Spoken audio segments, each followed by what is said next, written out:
Hello વિદ્યાર્થી મિત્રો, આજે આપણે ધોરણ 10 માં પ્રકરણ 18 ભાવ વધારો અને ગ્રાહક જાગૃતિ એના વિશે સમજ મેળવશું. તો એક પછી એક સ્લાઇડમાં પરિચય મેળવતા જશું, તમે ધ્યાન આપતા જજો.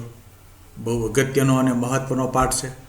અને બીજા નંબરમાં આગામી જે એકમ કસોટી લેવાની છે એ એકમ કસોટીમાં પણ આ પાઠ ઘણો અગત્યનો છે.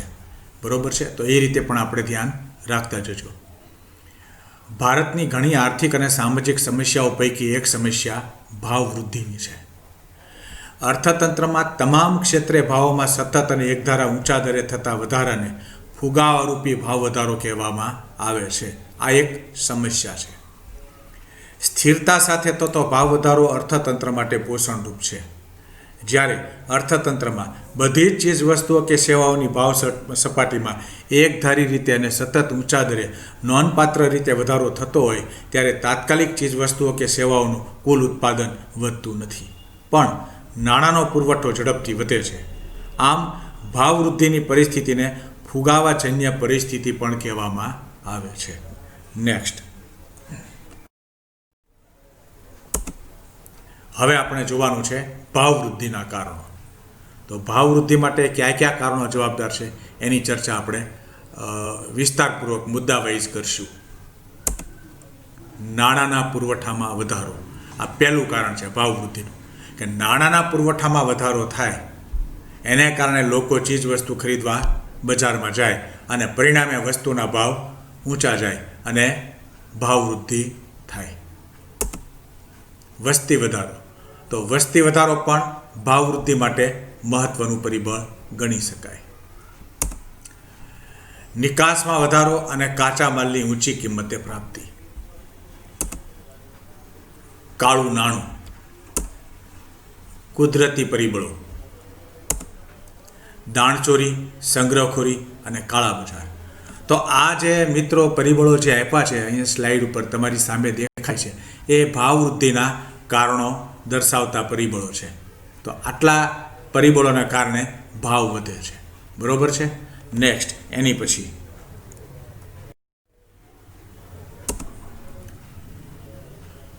હવેનો જે મુદ્દો આવે છે એ ભાવ નિયંત્રણ શા માટે. બરોબર છે? ભાવ વૃદ્ધિના કારણો જોયા, હવે ભાવ નિયંત્રણ શા માટે.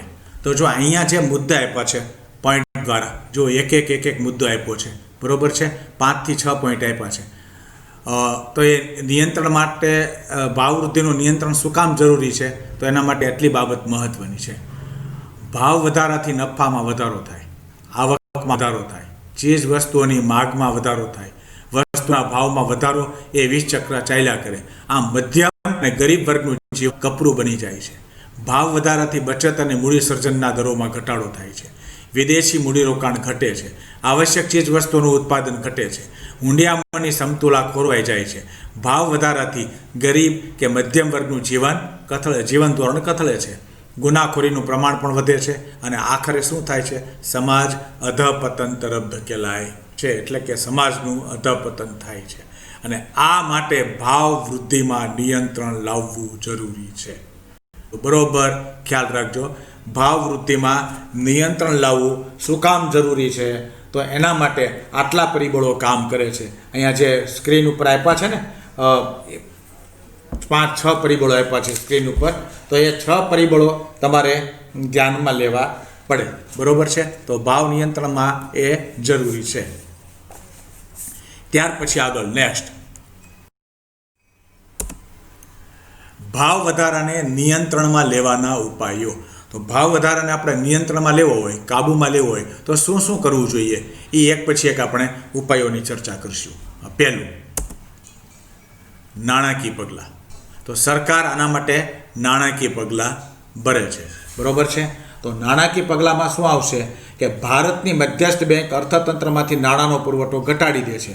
તેથી લોકોની વપરાશી વસ્તુ પાછળના ખર્ચ કરવાની વૃત્તિ પર શું આવે છે?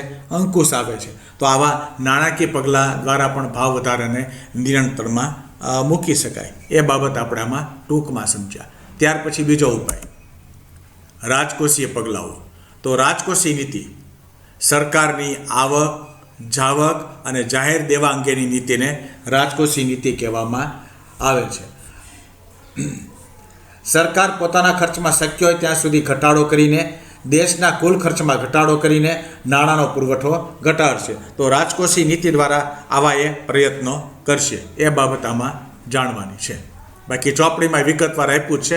અહીંયા માત્ર હું તમને એક કે બે લીટીમાં મુદ્દો સમજાવું છું. ત્યાર પછી મૂડીરોકાણ પર અંકુશ, ભાવ વધારા માટેનું આ પણ એક પગલું છે.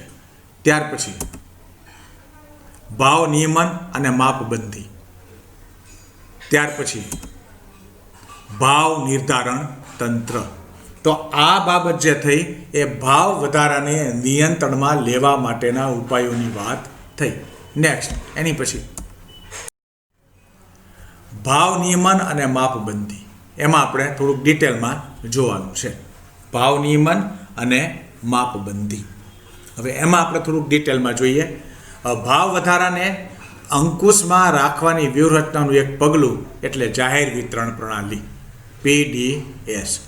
ભારતમાં 1977થી અમલમાં આવી હતી. જો આ સાલ યાદ રાખજો કે જાહેર વિતરણ પ્રણાલી ક્યારથી અમલમાં આવી, તો કે 1977થી. એનો હેતુ શું હતો તો કે સમાજના ઓછી આવકવાળા ગરીબી રેખા નીચે જીવતા ગરીબોને આવશ્યક ચીજ વસ્તુ વાજબી ભાવે મળી રહે એ માટેનો એનો હેતુ હતો. અને આજે જુઓ તો દેશમાં 4.92 લાખ જેટલી સસ્તા અનાજની દુકાનો એટલે કે વાજબી ભાવની દુકાનો આવેલી છે. આ દુકાનોમાં વેચાતી વસ્તુઓના ભાવ ખુલ્લા બજારની દુકાનોના ભાવની સરખામણીમાં ઓછા હોય છે. બજારમાં જે વસ્તુ મળે એની કરતાં આ બજારમાં ઓછા ભાવે વસ્તુ મળતી હોય છે. આમ વાસ્તવિક ભાવ અને વાજબી ભાવની દુકાનોમાં વસ્તુઓના ભાવનો તફાવત સરકાર ચૂકવે તેને સબસિડી કહેવામાં આવે છે. જો અહીંયા હું રાઉન્ડ ફેરવું છું, ધ્યાન આપજો. સબસિડી કોને કહેવાય તો કે વાસ્તવિક ભાવ જે હોય અને વાજબી ભાવ હોય એનો જે તફાવત છે, વસ્તુનો ભાવનો તફાવત, એ સરકાર ચૂકવે એને સબસિડી કહેવામાં આવે છે. તો ભાવ નિયમન અને માપબંધીમાં આ બાબત જોઈ. ત્યાર પછી આગળ ભાવ નિર્ધારણ તંત્ર. અહીંયા જે માહિતી આપી છે એ ટૂંકનોંધ તરીકે મહત્વની છે. ભાવ નિર્ધારણ તંત્ર તમને ટૂંકનોંધ પૂછીએ કે, અથવા તો તમને એમ પૂછે કે આમાં એક સવાલ એવો આવ્યો છે ને, પાસાનો કાયદો. પાસા એટલે શું આમે તમને પૂછે, બરોબર છે. તો ત્રીજું એમ પૂછે કે આવશ્યક ચીજ વસ્તુનો ધારો એટલે શું સમજાવો, અથવા એમ પૂછે કે આવશ્યક ચીજ વસ્તુનો ધારો 1955 સમજાવો, બરોબર છે. અથવા ભાવ નિર્ધારણ તંત્ર વિશે માહિતી આપો. આ બધી માહિતી આની અંદર આવી જાય છે, આવરી લીધેલી છે. તો એ પ્રમાણે આપણે તૈયારી કરવાની છે. જો પહેલો પોઈન્ટ, સંગ્રહખોરીને સટ્ટાખોરીને ડામવા માટે આવશ્યક વસ્તુના ભાવને વાજબી સ્તર પર ટકાવી રાખવા માટે આવશ્યક ચીજ વસ્તુ ધારો 1955 અમલમાં મૂક્યો છે, બરોબર. આ કાયદા મુજબ જે વેપારી સરકાર દ્વારા નિર્ધારિત ભાવો મુજબ પોતાનો માલ સામાન નથી વેચતો તેની સામે આ ધારા હેઠળ કાર્યવાહી કરવામાં આવે છે અને દંડ પણ કરવામાં આવે છે. સંગ્રહખોરો, કાળા બજારિયાઓ, સટ્ટાખોરો આ બધાની સામે સઘન ઝુંબેશ રૂપે prevention of anti social activities act, ટૂંકમાં એનું નામ છે, જો કાઉન્સમાં લખ્યું છે, પાસા હેઠળ ધરપકડ કરવામાં આવે છે, અટકાયત કરવામાં આવે છે. જો આ પ્રમાણે એ કામ ન કરે તો સરકારે અત્યાર સુધીમાં ડુંગળી, ચોખા, કપાસ, સિમેન્ટ, ખાદ્ય તેલ, પેટ્રોલ, ડીઝલ, રાંધણ ગેસ, કેરોસીન, ખાંડ, એલ્યુમિનિયમ, લોખંડ, પોલાદ આ બધા ભાવો નિર્ધારણ તંત્રને આધારે નક્કી કર્યા છે. તો આ બાબત થઈ ભાવ નિર્ધારણ તંત્રની. તો અગત્યનો અને મહત્વનો મુદ્દો આ છે, ખાસ તૈયાર કરજો. એક વાક્ય તરીકે પાસા એટલે શું એ પણ તમને પૂછાય એમ છે. ત્યાર પછી નેક્સ્ટ એની પછી ગ્રાહકોનું વિવિધ પ્રકારે થતું શોષણ. હવે આપણે એની વાત કરીએ કે ગ્રાહકોનું કયા પ્રકારે શોષણ થાય છે. ગ્રાહકોનું વિવિધ પ્રકારે થતું શોષણ. હવે આમાં જુઓ, એક પછી એક મુદ્દાની ચર્ચા કરીએ. પહેલું શું લખ્યું છે, ગ્રાહકને ઓછું વજન અને હલકી ગુણવત્તાવાળી વસ્તુ આપીને શોષણ થાય છે. છાપેલી કિંમત કરતાં વધુ કિંમત લઈને શોષણ થાય છે. ગ્રાહકોને હાનિકારક વસ્તુઓનું વેચાણ કરીને પણ એનું શોષણ કરવામાં આવે છે. નિર્ધારિત શરતો કે માપદંડ મુજબ એનું બાંધકામ હોતું નથી અને આ રીતે પણ આપણું શોષણ થાય છે. ચીજ વસ્તુઓ કે સેવાઓ પૂરી ન પાડીને પણ શોષણ કરવામાં આવે છે. વેચાણની ખોટી રીતો અપનાવીને શોષણ થાય છે. અથવા તો છેલ્લે જુઓ કૃત્રિમ અછતો ઊભી કરવામાં આવે એટલે આપણે એ વસ્તુના ભાવ ન છૂટકે વધારે આપવા પડે, આ રીતે પણ આપણું શોષણ કરવામાં આવે છે. તો આ પ્રકારે ગ્રાહકોનું એટલે કે આપણું શોષણ થાય છે. નેક્સ્ટ, ગ્રાહક શોષણના કારણો. ગ્રાહક શોષણના કયા કયા કારણો છે એ બાબત આપણે જોઈએ. ગ્રાહક પોતે જવાબદાર છે જો ગ્રાહક શોષણ માટે, બરોબર. પછી બીજું, મર્યાદિત માહિતી ગ્રાહક પાસે છે એને કારણે એનું શોષણ થાય છે. પછી ત્રીજું, મર્યાદિત હરીફાઈને કારણે એનું શોષણ થાય છે.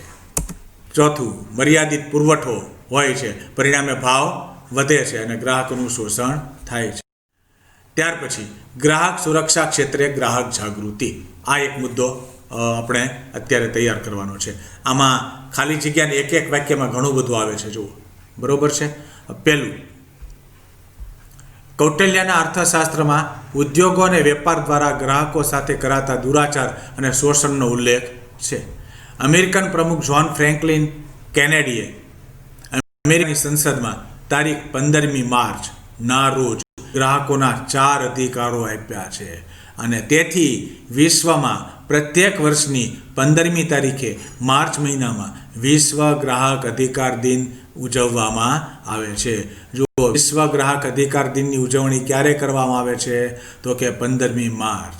ત્યાર પછી ભારતીય સંસદે રાષ્ટ્રીય ગ્રાહક સુરક્ષા અધિનિયમ 1986 ઘડી કાઢ્યો, જેને રાષ્ટ્રપતિએ તારીખ 24 ડિસેમ્બર 1986ના રોજ સહી કરી અને મંજૂરી આપી, જેથી ભારતમાં પ્રત્યેક વર્ષ તારીખ 24 ડિસેમ્બરે ગ્રાહક અધિકાર દિન ઉજવવામાં આવે છે. જો આ બીજો દિવસ 24 ડિસેમ્બર રાષ્ટ્રીય ગ્રાહક અધિકાર દિન, આ પણ યાદ રાખવાનું છે.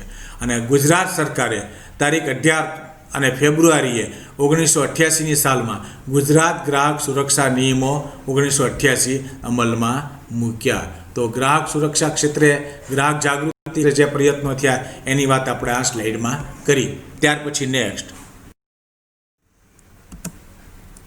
ગ્રાહકોના અધિકારો. સલામતીનો અધિકાર, માહિતી મેળવવાનો અધિકાર, પસંદગી કરવાનો અધિકાર, રજૂઆત કરવાનો અધિકાર અને ફરિયાદ નિવારણનો અધિકાર. આટલા ગ્રાહકોના અધિકારો છે. નેક્સ્ટ, અને સોરી, એક અધિકાર આમાં રહી ગયો, મારે ક્લિક કરીને બતાવવાનો, ગ્રાહક શિક્ષણ મેળવવાનો અધિકાર. હવે ગ્રાહકોની ફરજો. ચીજ વસ્તુ કે સેવાની સાચી પસંદગી કરવી, આ પહેલી ફરજ છે. BIS, ISI કે એકમાર્ક જેવા ગુણવત્તાના ચિહ્નોવાળી વસ્તુઓ ખરીદવી, આ બીજી ફરજ છે. વસ્તુ વિશે તમામ માહિતી મેળવવી, ઉતાવળથી સીધી વસ્તુ લઈને નીકળી ન જવું, તમામ માહિતી મેળવવી, આ પણ આપણી ફરજ છે. ખરીદેલ માલ કે સેવાનું પાકું બિલ મેળવવું. ખરીદીમાં પેકિંગ, કિંમત, અંતિમ તિથિ આ બધું જોવું. જ્યારે વસ્તુ લેવા જઈએ ને ત્યારે એમાં પેકિંગ બરોબર છે કે નહીં, એની કિંમત બરોબર છાપેલી છે કે નહીં, અંતિમ તિથિ કઈ છે, એનો ઉપયોગ ક્યાં સુધી થઈ શકે, આ બધું આપણે ચકાસી લેવું જોઈએ. બનાવટી કે નકલી માલ હોય તો ગ્રાહકે વેપારીનું ધ્યાન દોરવું જોઈએ. ગ્રાહકે જવાબદાર નાગરિક તરીકે ફરજ અદા કરવી જોઈએ. જાહેરાતોથી અંજાય અને દેખાદેખીથી ખોટી રીતે ખરીદી કરવી જોઈએ નહીં. જાહેરાતો આવ્યા કરે એટલે પછી આપણે વસ્તુ લેવા જઈએ, ક્યારેક એમાં છેતરાવાનો પણ ભય રહે, બરોબર. ખરીદતી વખતે વજનના માફિયા વગેરેની ચકાસણી કરવી જોઈએ કે આ બરોબર છે ને, આના તોલમાપ એ આપણે જોવું જોઈએ. ક્યારેક આમાં ઓછું વધતું પણ થઈ જાય. ગ્રાહકે ગેસ સિલિન્ડરનું સીલ ચકાસીને લેવું જોઈએ, બાટલો જ્યારે ગેસનો લેવા જઈએ ત્યારે. તેમજ પેટ્રોલ, ડીઝલ આ બધું જ્યારે આપણે ગાડીમાં પુરાવીએ ત્યારે 00 મીટર રીડિંગ ચેક કરવું જોઈએ. સીધું આમ નામ તમે ગાડી ઊભી રાખવાનો, પેટ્રોલ પૂરી દે, કદાચ જૂનું રીડિંગ હોય તો આપણે આટલું ઓછું પેટ્રોલ આવે, તો આ બધું તપાસવું જોઈએ. તો આપણી ફરજ છે. ગ્રાહક સુરક્ષાના ઉપાયો હવે એ જોઈએ. ત્રિસ્તરીય અર્ધન્યાયી અદાલતો, ગ્રાહક મંડળો, જાહેર વિતરણ પ્રણાલી, તોલમાપ અને ચીજ વસ્તુઓને પ્રમાણિત કરતું તંત્ર. આ એના બધા ઉપાયોની વાત થઈ.